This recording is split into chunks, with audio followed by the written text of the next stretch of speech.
అసలు స్వామి హనుమ పేరు చెప్తే చాలు. బుద్ధిర్యశో బలం ధైర్యం నిర్భయత్వం అరోగత అజాడ్యం వాక్పటుత్వంచ హనుమత్ స్మరణాత్ లభీత్.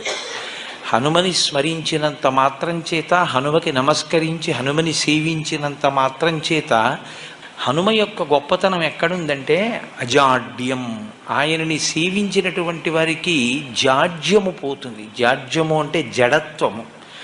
జడత్వము అన్న మాటకు అర్థం ఏమిటంటే స్పందన శక్తిని కోల్పోవడం.